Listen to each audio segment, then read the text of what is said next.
Hello, everyone.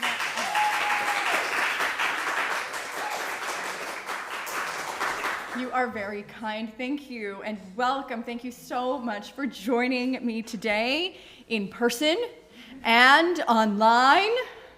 I'm so happy to share some of my research with you today.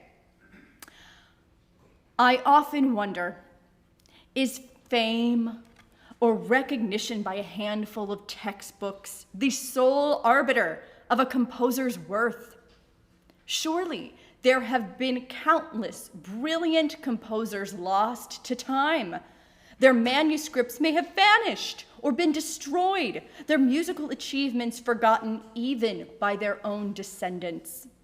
However, there are also hidden composers whose work is still available for our rediscovery if we but initiate a careful search. Inspired by the work of Christine Almer in her 2001 monograph titled Unsung, A History of Women in American Music, I began to research the work and life of Eleanor Everest Freer several years ago, searching for repertoire for my opera and voice students at Towson University. Eleanor Everest Freer not only possessed musical talent and a refined compositional craft, but also the foresight and means to preserve her work for posterity by sending many of her works to the Library of Congress in the last decade of her life. Thanks to colleagues at the Library of Congress, I was able to access some of Freer's scores, and 3 years of sleuthing began. My doctoral dissertation here at the University of Maryland aims to shine a light on Freer's magnum opus, a collection of 44 songs called the Sonnets from the Portuguese, after almost a century of dormancy. Freer is still the first and only composer to have ever set and published all 44 poems of Elizabeth Barrett Browning's masterwork of English poetics. This lecture will give an overview of Freer's life, work, and legacy, but focuses specifically on her song cycle, the Sonnets from the Portuguese. Over the last century, only a few other scholars have discussed, in small part or passing, Freer's sonnets cycle and her art song writing. No professional recordings exist of the work. This lecture will reveal that because of Freer's persistent advocacy for American vocal writing and her own compositional masterwork, Sonnets from the Portuguese, written in 1910, Freer deserves not just to be remembered, but celebrated for her important accomplishments. In order to understand the context for Freer's accomplishments, it's important to review her background as a musical prodigy, savvy advocate, and respected composer. Eleanor grew up in Philadelphia in a musical family. Her father, Cornelius Everest, was a music theory teacher, organist, conductor, linguist, and sought-after vocal pedagogue who encouraged his daughter's extraordinary musical skills. Her mother was a gifted amateur singer, and it is recorded that young Eleanor first began singing, but then quickly focused on playing the piano by age 5. The Everest family regularly hosted distinguished singers when they visited Philadelphia, some of which were to play vital roles in Eleanor's endeavors later in life.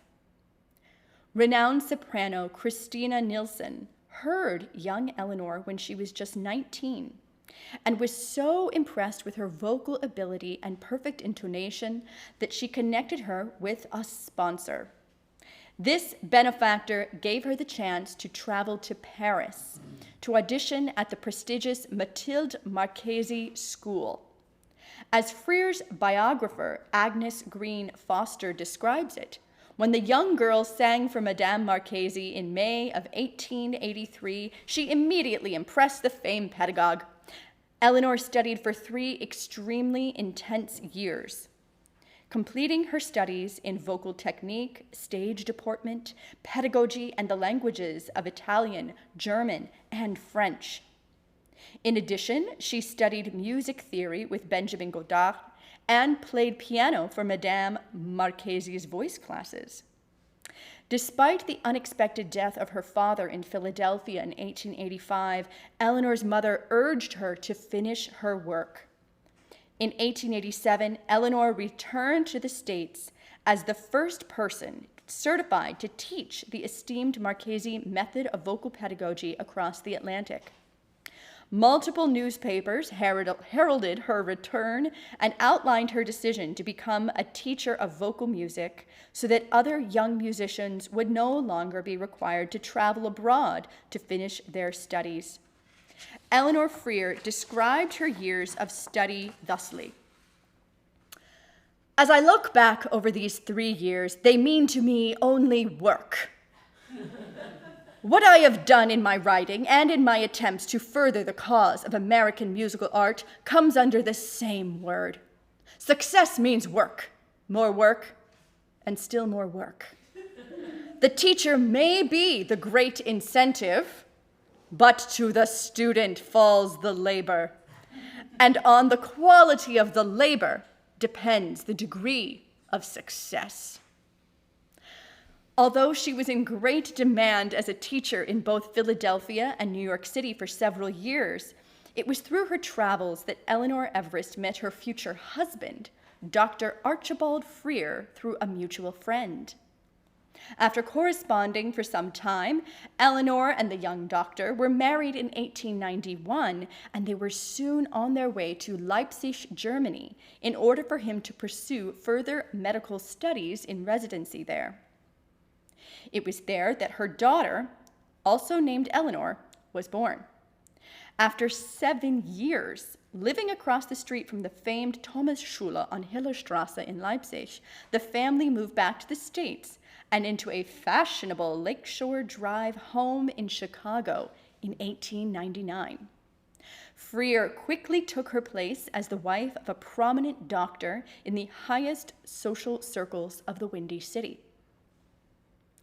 This cursory early biography is offered to highlight 2 points. Freer was a highly trained musical professional, and her new social position was to become very advantageous in her future work. At this point in her life, Freer could have taken a path like many other wealthy socialites in her era, raising her family and occasionally amusing herself with various clubs and fundraisers. While she did pursue those things, she was also an indefatigable woman whose lifelong motto was festina lente, or make haste slowly. I love this. She actually translated that full adage like this, and she does this in her own biography. Make haste slowly and lose not your courage. A score of times ever return to your task. Polish it well and ever repolish, but add and efface that the meaning you grasp. It was with this dogged determination that Freer purposefully set out to change the state of American vocal arts through her writing, effective organization, and compositional example. It was not an accident that Freer came to focus her efforts on the promotion of American vocal composers. She had grown up surrounded by vocal music and famous opera singers. She had sung for Delibes, Massenet, and Liszt as a student in Paris. She learned a tremendous amount through her studies in Paris, but noted, "It is not the foreigner, but the individual who teaches by well-bred learning. When we judge Americans by the standards by which we judge foreigners, then we shall as a nation be making progress toward a national art." Freer believed strongly in the potential of American composers and librettists to create high-quality original work. Armed with these convictions, an expert musical mind, and a powerful social circle, Freer began to write. She penned numerous articles and letters to the editor of publications, including the Washington Post, the Chicago Tribune, Music News, and Musical Leader. In her 1909 letter to the Washington Post, she pleads, "This state of affairs must change, and we must now all work to this end, English being sung in all branches of vocal art in America and England. I mean to encourage a love of our national musical art, which can be best done when our music is sung in the language of our country." In 1921, Eleanor Everest Freer founded the Opera in Our Language Foundation. With the support of women in her social circles and Edith Rockefeller McCormick, an heiress who also financially supported Chicago's grand opera scene, letters of support for Freer arrived from across the nation from musical leaders, including composer Amy Beach. A few years later, Freer established a prize for American composers in order to further support the art form. This David Bispham Medal was given to more than 60 composers between 1924 and 1955. This list includes names such as Victor Herbert, Charles Wakefield Cadman, Mary Carr Moore, George Gershwin, and Virgil Thomson. Many composers' works were unknown when they received their awards and went on to great heights. This list includes women and people of color. Ultimately, the Bispham Medal and the Opera in Our Language Foundation combined to create the American Opera Society of Chicago. Impressively, this society is still in existence and continues to award a range of scholarships every year. The full effects of Freer's American organizational actions are immeasurable, but certainly reverberate across the decades.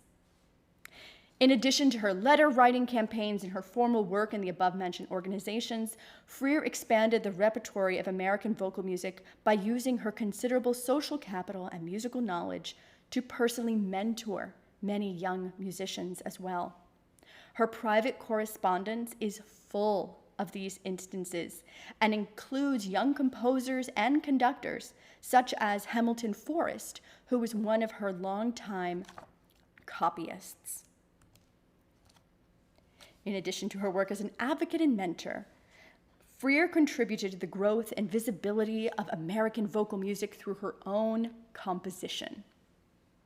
While she was raising her family and raising funds for the cause of the art, Freer wrote 11 chamber operas and published more than 150 songs during her lifetime. In 1901, she began composition studies under the tutelage of renowned German theorist Bernhard Zinn. There's his excellent photo right there with a wonderful mustache. Zinn happened to reside in her Chicago neighborhood, just a few blocks from her home. Freer was a very pragmatic composer, purposefully writing songs for medium voice and chamber operas for small casts and piano, which were easily performed by singers of varying technical levels. Her operas were often performed in university opera programs as well as in more professional settings.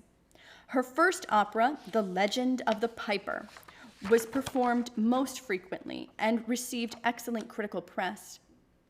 She was an early member of the National League of American Penwomen, which is still in existence today. Amy Beach, Gina Branscombe, Eleanor Roosevelt were also members with her. Freer's music was performed, in addition, at the 1934 Chicago World's Fair on a concert with the music of Amy Beach, Florence Price, and Cécile Chaminade, among others. However, Freer's career was focused on her efforts in support of the larger art form, not her own composition. In her autobiography, she allows only the last 4 pages of her book to describe her own composition. She mentions her operas, but completely leaves out her largest vocal work, her 44-song cycle, Sonnets from the Portuguese. Eleanor Everest Freer used her knowledge, tireless organizational skills, and generosity of spirit to advocate for American composers of vocal music. She knew her work would take time and extreme effort. As she laments in her 1924 letter she wrote to Carl Engel of the Library of Congress, "My work has been mostly against the stream." Nevertheless, Freer continued her promotion of American vocal music undaunted for the next 18 years, declaring, "I have a husband, a daughter, 3 grandchildren to live for, my art, which I have always loved, and my country equally." Since she died in 1942, Freer would not live to see the massive chain of events that she helped set in motion. One winner of the BISFA Medal, Virgil Thompson, would go on to become a leader of operatic avant-gardism that would serve as a catalyst for the work of Philip Glass and John Adams. In 1963, Marian Anderson sang her favorite arrangement of "He's Got the Whole World in His Hands" on the steps of the Lincoln Memorial, that was arranged by Freer's own mentee, Hamilton Forrest. Freer's influence was immeasurable, but now it is mostly forgotten. Until recently, Freer's own compositions have also been lost to time as well. However, because she was quite savvy, she sent many of these works to be documented at the Library of Congress and other smaller libraries all around the country before she died. Now, through an examination of her masterwork, the Sonnets from the Portuguese, we have the opportunity for her work to be uncovered once again. Freer was deeply drawn to the work of British poet Elizabeth Barrett Browning, who lived from 1806 to 1861. Biographer Fiona Sampson describes EBB, as Elizabeth often referred to herself, as Britain's greatest woman poet, who changed the course of literary history not only as a pioneering, modernizing writer, world famous in her day, but as an influential political campaigner. A prodigious child, she was reading Shakespeare, Homer, and Milton from a young age and wrote her first epic poem at age 11. Without access to any kind of university education for women, Elizabeth was largely self-taught. In 1838, when the family moved to London, she became more engaged with the literary scene there and began correspondence with a poet who she greatly admired, Robert Browning. After many letters, EBB and Robert Browning first met in May of 1845.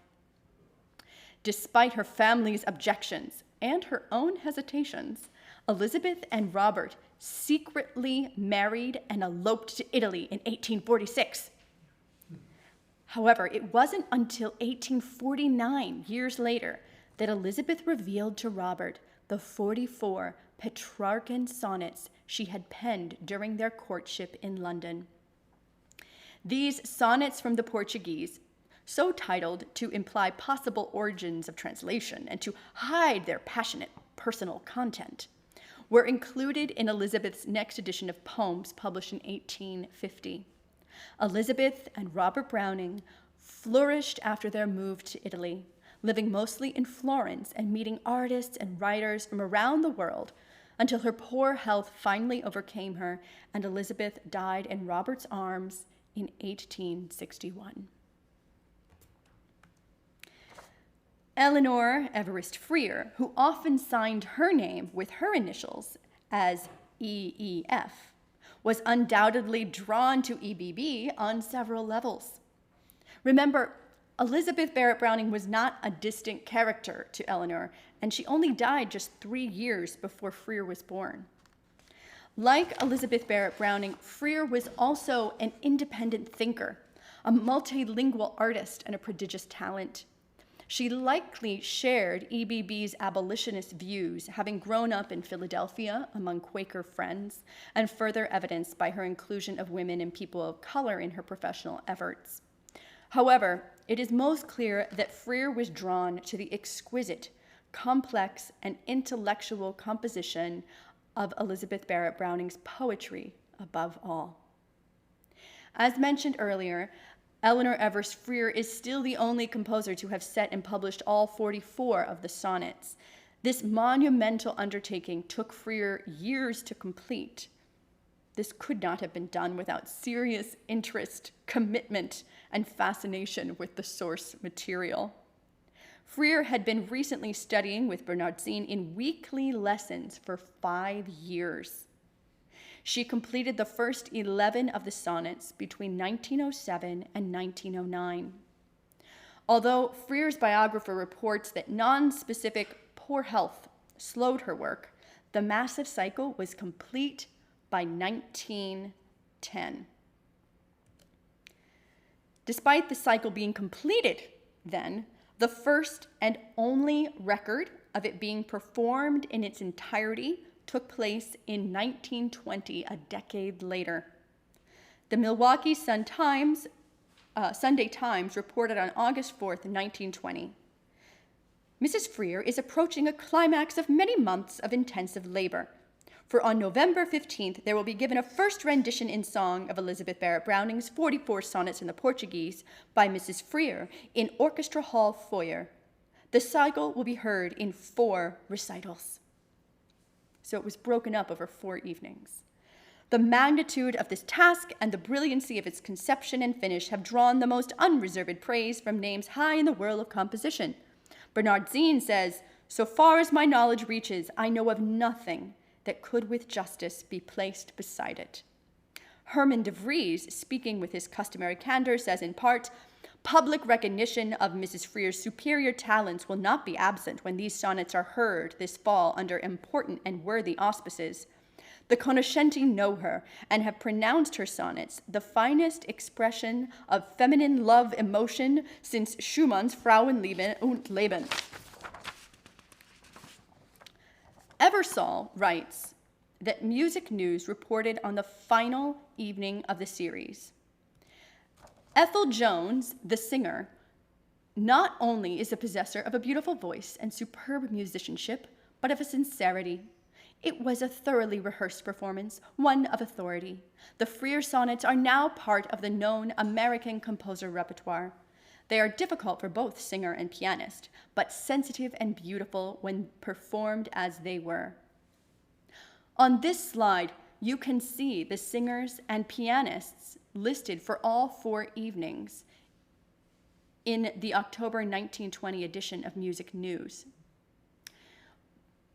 Beulah T. Porter played the piano for the first 3 evenings, accompanying 3 different singers, Mrs. John Sidney Burnett, Mrs. C. Furnace Hatley, and Mrs. Rudolph Odin, while Ms. Violet Martins Link played for Miss Ethel Jones in the final set. The concerts reported netting large returns for the 10 charities listed on the program, almost $11,000 in today's 2023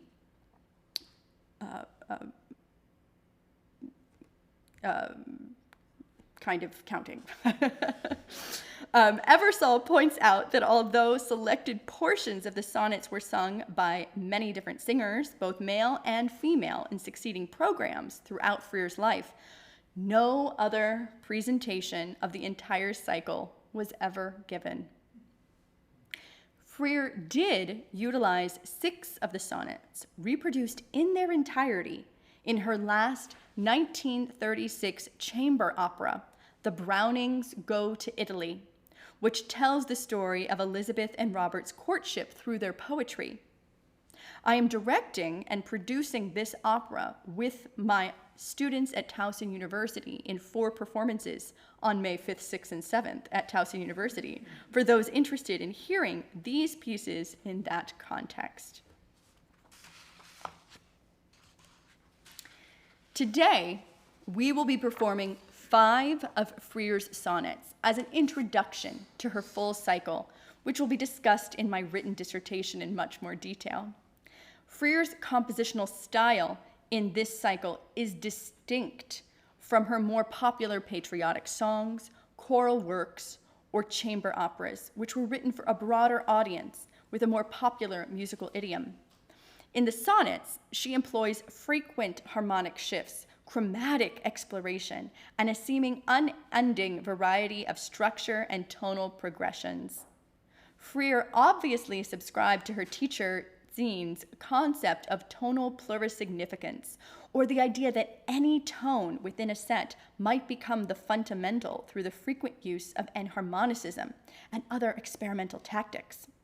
Musicologist Elizabeth Hohn Högberg has recently argued that in Freer's work, what is described as harmonic coloring, the use of chordal effects stimulated by textual considerations, surpasses mere text painting to create a non-verbal narrative that enhances the poetry. Indeed, each piece is expertly crafted and thoroughly intentional in its meaning. One might hear hints of Ives, Strauss, or late Fauré in her work, but Freer's style is truly unique. Freer's style of art song composition is deeply connected to the text. Throughout the cycle, she never interferes with Browning's poetic structure by repeating or omitting any lines of text. There are some small instances of spelling or word errors, but she often fixed these when she discovered them or reprinted them in other editions. Högberg asserts that although Freer's overarching mission to establish an English language musical tradition eventually undermined her compositional career, the care with which she set Barrett Browning's poetry may be seen as its ultimate legacy. Her idiosyncratic sonnet process, in which harmonic structure interlocks with dramatic unfolding, necessarily defies formal categorization, and the teasing out of these structures shows deep engagement with the poetry that is a marked contrast from much songwriting of the time, for which this aspect alone, the sonnets merit further exploration. Today, we will have the opportunity to examine a few of them further, in comparison to other settings by three other composers of the last century.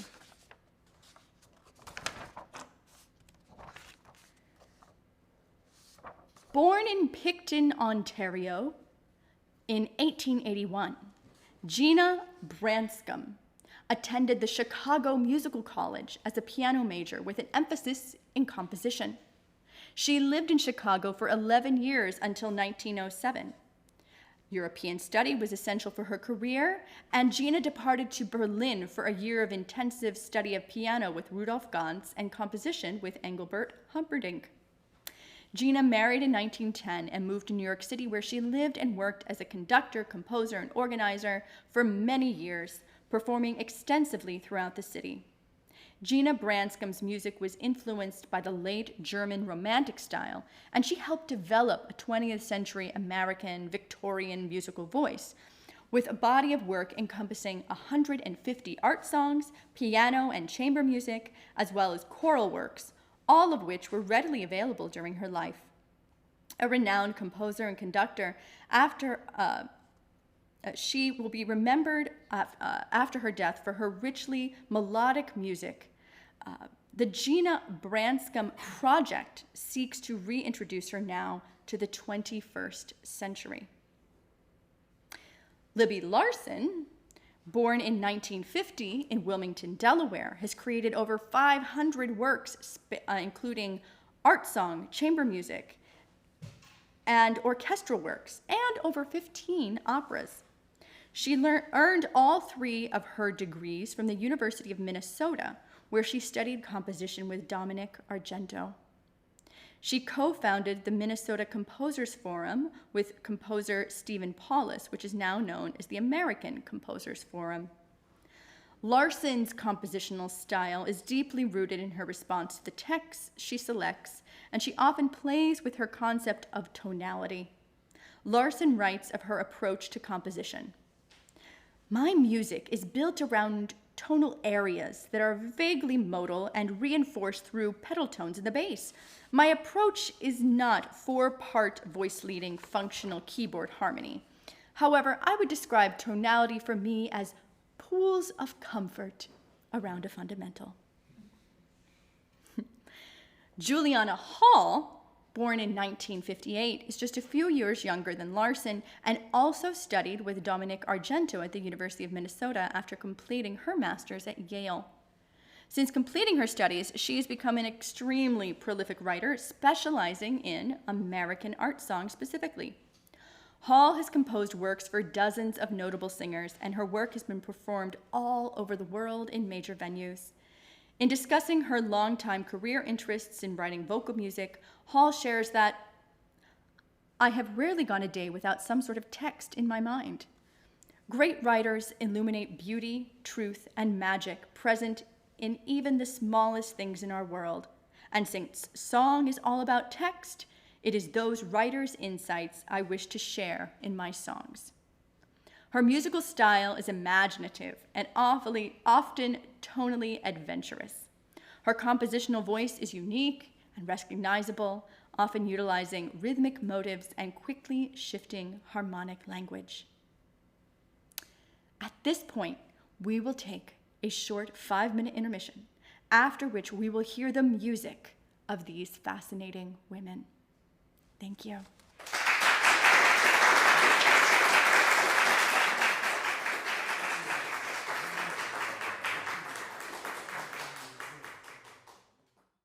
Hello, everyone.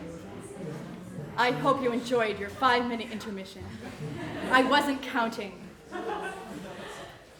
But I'm sure you'd like to hear some singing eventually in this lecture recital.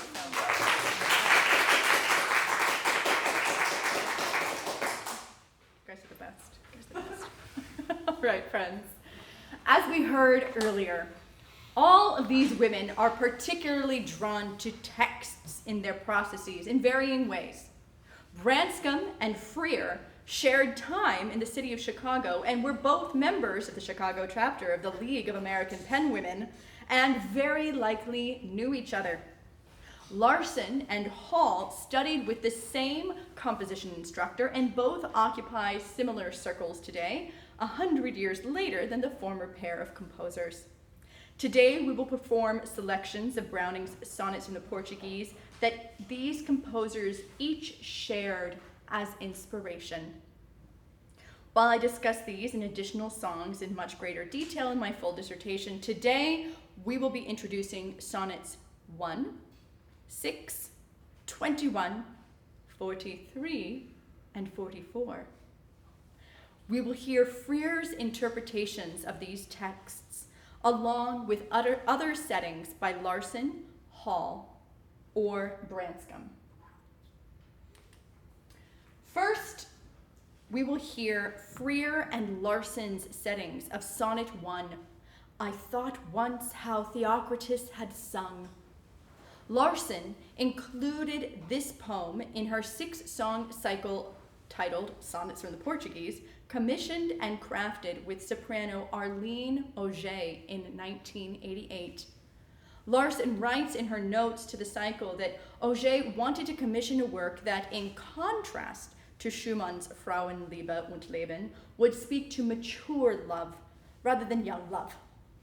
Browning's first poem muses on the Greek poet Theocritus's positive ideal of life and how that sharply contrasts with her own difficult past. Both Freer and Larson focus on the rich textual meaning through surprising tonal shifts, writing pieces in which the voice and piano are inextricably linked.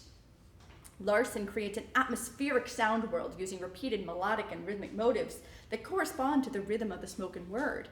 Freer uses a declamatory, recitative-like opening with a harp figure in the piano to conjure the image of ancient pastoral poetry. Their differing treatments of the last line of the sonnet is striking, with Larson ending with a sense of wonder and Freer projecting dazzling amazement. Patty, shall we?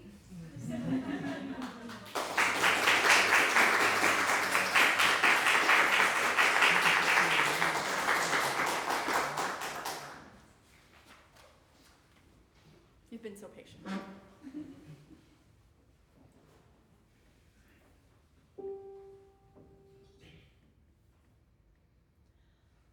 I thought once how Theocritus had sung of the sweet years, the dear and wish for years, who each one in a gracious hand appears to bear a gift for mortals, old or young. And as I mused it in his antique tongue, I saw in gradual vision through my tears the sweet sad years, the melancholy years, those of my own life, who by turns had flung a shadow across me. Straightway I was aware, so weeping, how a mystic shape did move behind me and drew me backward by the hair.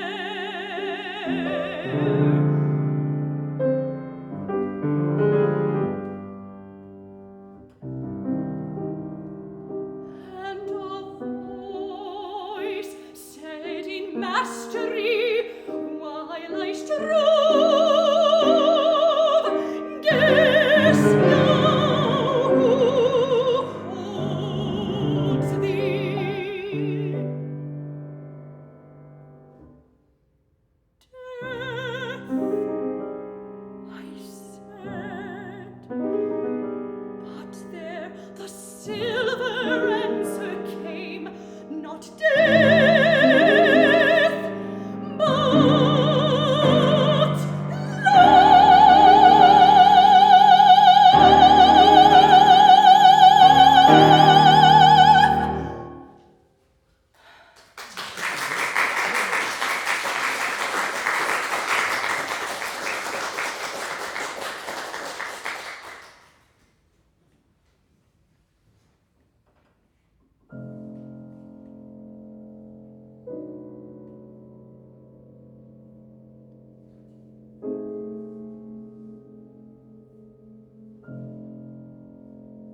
was where so weeping, how a mystic shape did move behind me, and drew me backward by the hair, and a voice said in mastery when I strove, guess now who holds thee, guess now who holds thee, guess now who holds thee.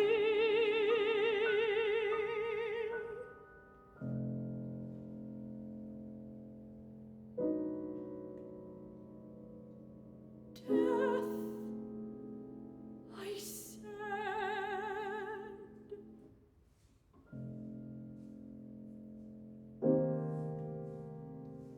But there the silver rings ring,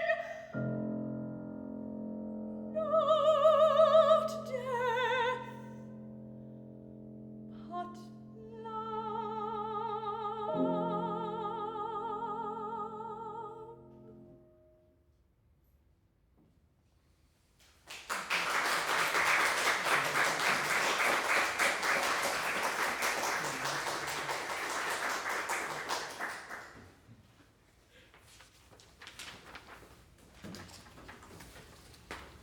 The sixth sonnet, Go From Me, was also set by Larsen in a different cycle from mezzo-soprano, which we will ignore,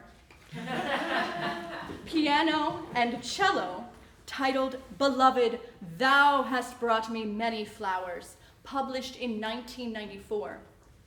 Go From Me is the last in this group that includes texts by multiple poets. In this piece, the voice and the cello echo and intertwine with each other, which could be interpreted as an illustration of the mature, interconnected love between the two characters in the poem. In Freer's setting, we also see very clear themes of connection, as alluded to in the poetry. The chord progression in the first measure is quite peculiar and notable. It begins with a strong E major chord, which gradually expands by half step in the bass clef as the middle voice of the right hand inches upward from E to F. In reality, this progression was crafted by Freer in service of the top two voices of the right hand, which spell out, you guessed it, EEF and EBB, the initials of Freer and Browning. In this way, Freer is literally spelling out her desired connection and kinship with Browning from across time and space as they posthumously combine their creative outputs. Any doubt of Freer's intention of this cipher should be removed when we see that she also ends this piece with a rolled chord that combines these initials and underscores the overlap with E in 3 octaves. Finally, just in case we need further elucidation, Freer included a reduction of this cipher progression on the title page of the entire cycle in some editions, including the women's initials within the image, as seen here. Patty, would you mind playing this progression so that we can all bask in its beauty?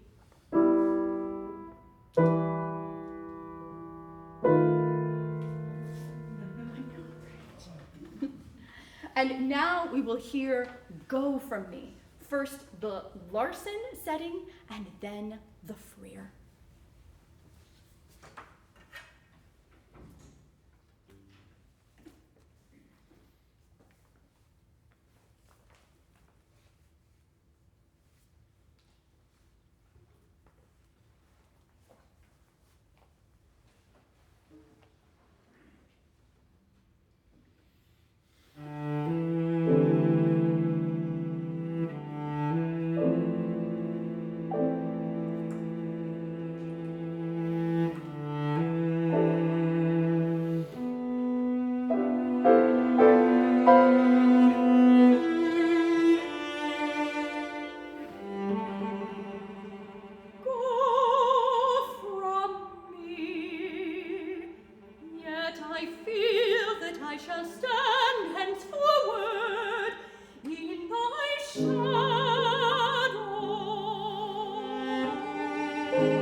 command the uses of my soul.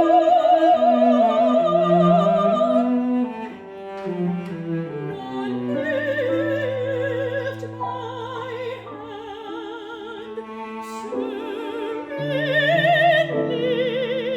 in the sunshine as before, with all the sense of that which I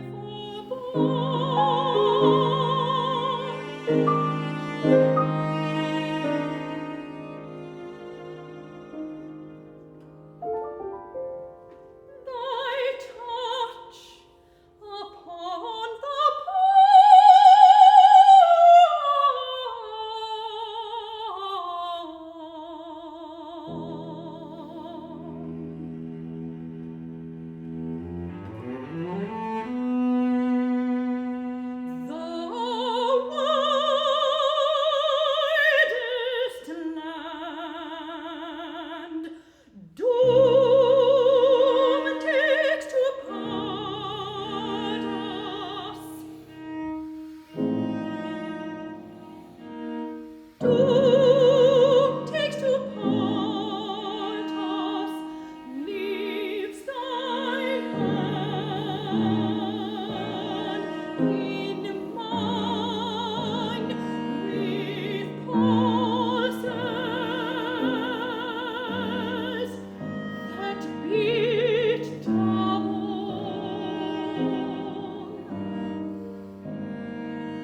ending, right? Jumping to the music of the 21st century, we will next hear a setting of Sonnet 21, Say Over, in which Browning implores her beloved to repeat that he loves her over and over again, even if it should seem a cuckoo song. Juliana Hall seems to have fixated on this word choice, describing her tempo marking as cuckoo song, with quarter note equaling 80. The piano accompaniment is almost unceasing and motoric, like clockwork, perhaps. The vocal line is fragmented into shorter phrases, which gives the setting an overall feeling of unease or even doubt. Meanwhile, Freer's composition also features a kind of continuous rhythmic ostinato in the piano, which builds in breadth as the work progresses. However, the vocal line also churns with unbridled excitement and confident drive, breaking only for a dramatic recitative. The song deftly slides in and out of tonal centers, but ultimately lands contentedly in the warm D-flat major tonality with which it began, secure in reciprocated love.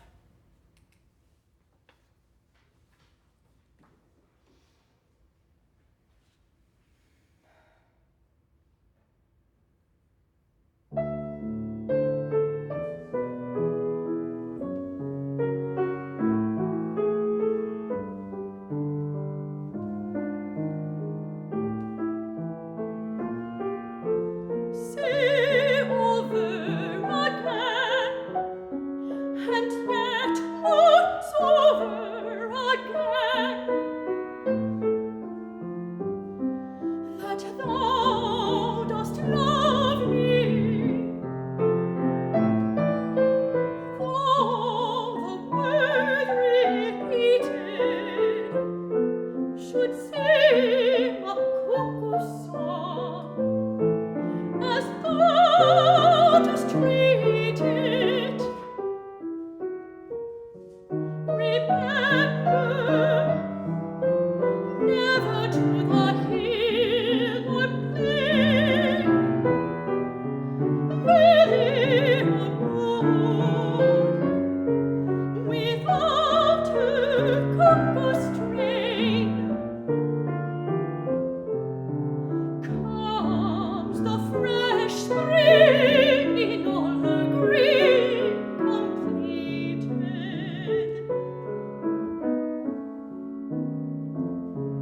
Beloved, I,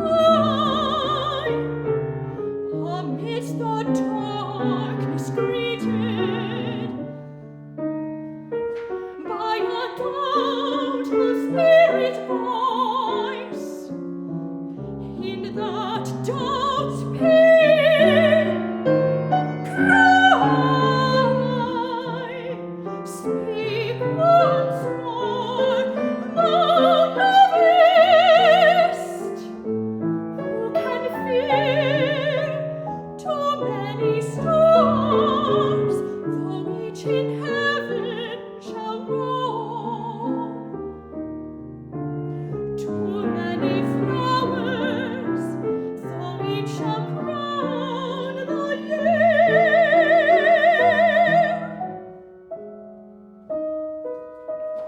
Say thou dost love me, love me, love me. Torn the silver glitters, only minding, dear,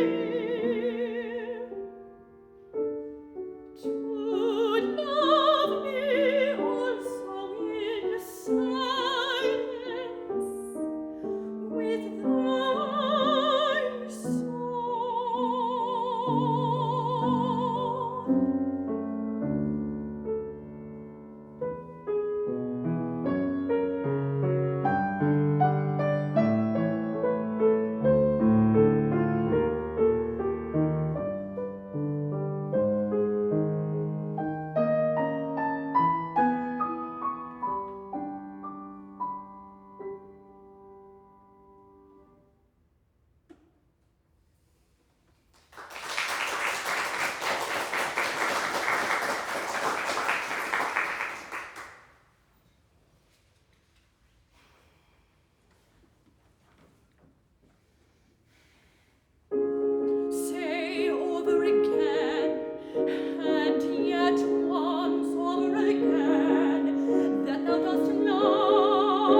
as thou dost treat it. Remember never to the hill or plain, valley and wood, without a cuckoo's strain comes the fresh spring in all her green completed.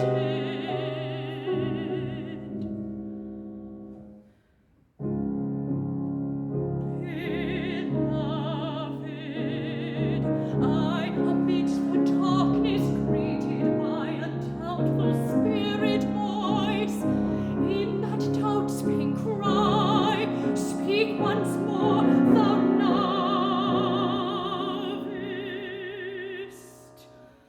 Who can fear too many stars, though each in hem shall go? Too many flowers, though each shall crown the year.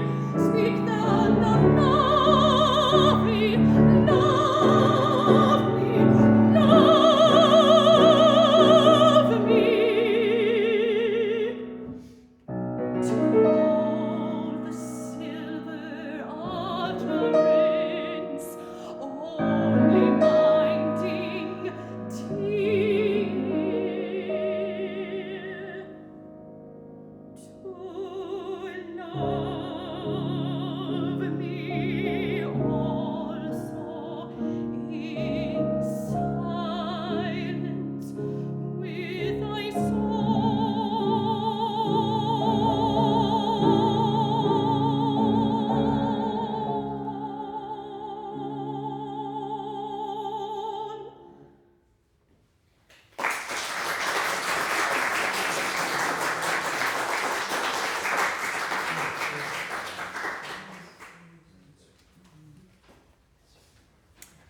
The next sonnet is perhaps one of the most famous poems in the English language, and so we will compare 3 settings of this masterwork.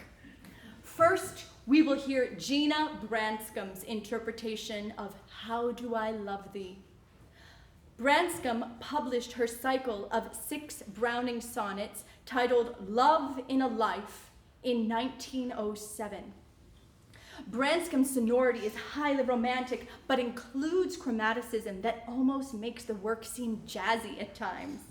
Despite these color choices, the work is highly tonal and remains rooted in F major. Branscom repeats lines of poetry for rhetorical effect, which obscures the Petrarchan rhyme scheme of ABBA, ABBA, CD, CD, CD. Larson also chooses to repeat sections of text in her setting, which she selects as the 6th and final piece in her Sonnets from the Portuguese cycle. This piece includes piano interludes that are lifted directly from opening measures of Larson's I Thought Once, which we just heard, creating a lovely bookend effect for her cycle. Larson writes with specificity and care, creating moments of ingenious yet subtle text painting. It is unknown if Freer had heard Branscom's setting when she wrote hers about 2 years later, but Freer's could hardly be more contrasting. The simple chordal figures create a sense of trust, maturity, and gravitas inherent in the poetry.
to the depth and breadth and height my soul can reach, when feeling out of sight for the ends of being and ideal grace,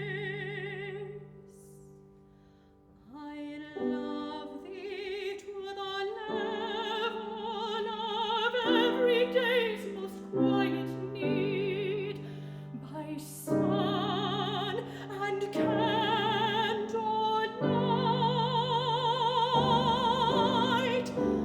I love thee freely as men strive for right.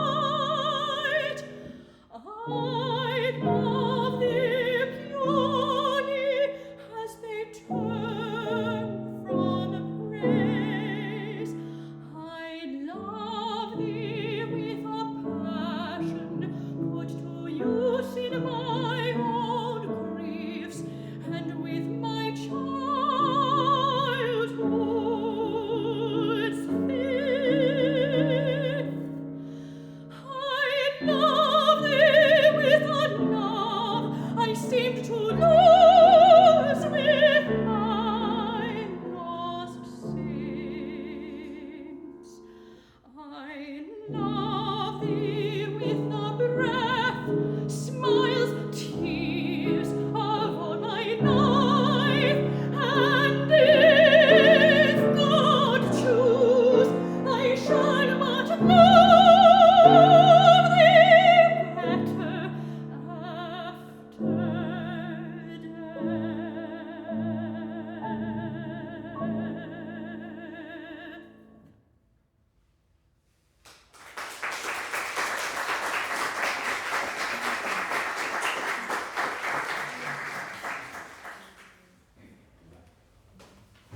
In our final set, we will compare the titular setting of Larsen's cycle, Beloved, Thou Hast Brought Me Many Flowers for voice and cello, and Freer's final composition in her mammoth 44-song cycle. Curiously, although Larsen was not aware of Freer's work at all, they both begin with a very similar sigh motive, with the word beloved set on 3/8 notes, with the first two separated by just a semitone. Larsen then breaks into a jaunty 5/8 passage and continues to play with major and minor intervals to create a sense of anxiety that sometimes tempers the speaker's plea for unity with their love. Freer takes a different tack, wrapping up her cycle by loosely reprising the melody and accompaniment from the first sonnet. This time, she adjusts the mode to reflect the growth of the character throughout the cycle. While the first sonnet ended in E-flat major, this iteration resolves to E major, the triumphant key that represents both EBB and EEF, where these two extraordinary women meet once again. Thank you for sharing this evening with me and these wonderful artists. I hope you have enjoyed exploring this work across centuries and continents and creators. Most importantly, I thank you for rediscovering the work of Eleanor Everest Freer with me. Her dedication, talent, and craft will not be forgotten. Indeed, perhaps we shall love her better after death. And in that way, we will not just rediscover her, but revive her.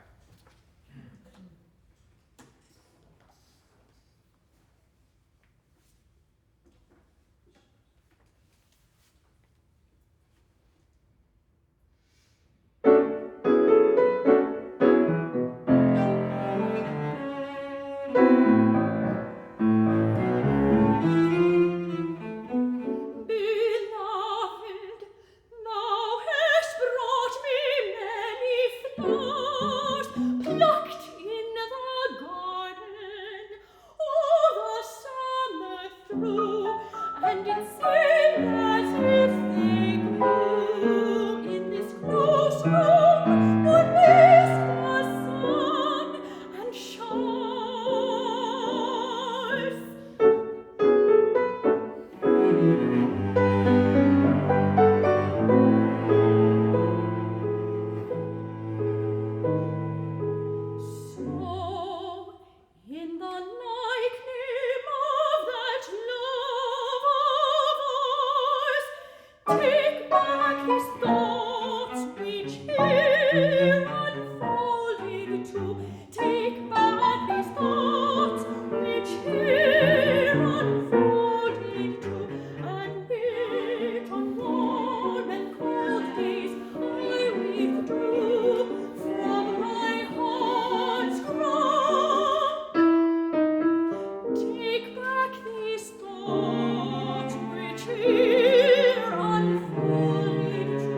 Yet here's Eglantine.